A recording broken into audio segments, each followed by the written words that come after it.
జై స్వరాజ్ టీవీ టీంకి ముందుగా ధన్యవాదాలు చెప్తున్నాను. ఈరోజు ఝాన్సీ క్లబ్ వాళ్ళ యొక్క చార్టర్ నైట్ క్లబ్ సోషల్ ప్రోగ్రామ్కి విచ్చేసినందుకు వచ్చినటువంటి స్త్రీలందరికీ కూడా ముందుగా స్వాగతం చెప్తున్నాను. ఈ క్లబ్ని మేము Rani Rudrama club, Lions club of Hanamkonda Rani Rudrama వాళ్ళమే మేము వీళ్ళని చార్టర్ చేశాము, వీళ్ళని మేము ఎక్స్టెండ్ చేశాము. వీళ్ళు చాలా యాక్టివ్గా చేస్తున్నారు, మా క్లబ్తో పోటీగానే వెళ్ళిపోతున్నారు. వీళ్ళు చేస్తున్నది ప్రతి సంవత్సరము 50 కార్యక్రమాలకు తక్కువ కాకుండా సర్వీస్ యాక్టివిటీస్ చేస్తున్నారు. ఇప్పుడు వీళ్ళ క్లబ్లో 35 మంది ఉన్నారు.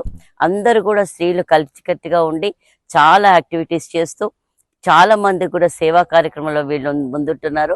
వాళ్ళ వంతు సహాయ సహకారాలతోటి ఎంతో మంది అన్నార్థులకి, ఎంతో మంది అవసరార్థులందరికీ కూడా వీళ్ళు సేవ చేస్తున్నారు.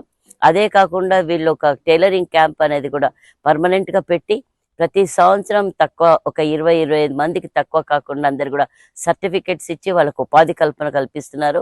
ఒక గోశాలను కూడా వీళ్ళు చేసి ఆ యానిమల్స్కి వీళ్ళు హెల్ప్ చేస్తూ ఫుడ్ అది వీళ్ళే ఇస్తున్నారు.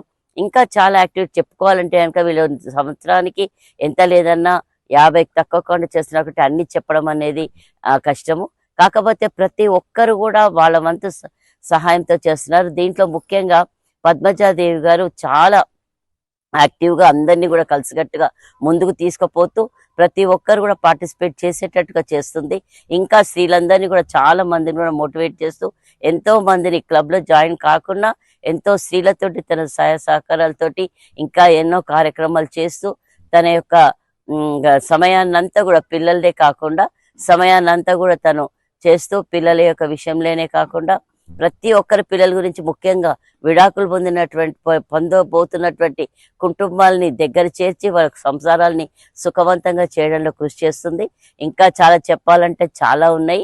కాకపోతే మీరందరూ కూడా ఇలానే సహాయ సహకారాలు అందిస్తూ ముందుకు రావాలని, లైనిజంలో ఉన్నటువంటి మంచి చెడులు తెలుసుకొని మీరు కూడా వీలైతే కనుక జాయిన్ అయ్యి స్త్రీలను మనమైతే ఎలా స్త్రీలను ముందున్నామో అలానే ఎవరైతే కష్టపడుతున్నారో, ఎవరైతే సమస్యలతో ఉన్న స్త్రీలందరినీ కూడా మీరు కూడా ముందుకొచ్చి ఆదుకోవాలని చెప్పి కోరుతూ ఈ అవకాశం ఇచ్చినటువంటి వాళ్ళందరికీ కూడా కృతజ్ఞత.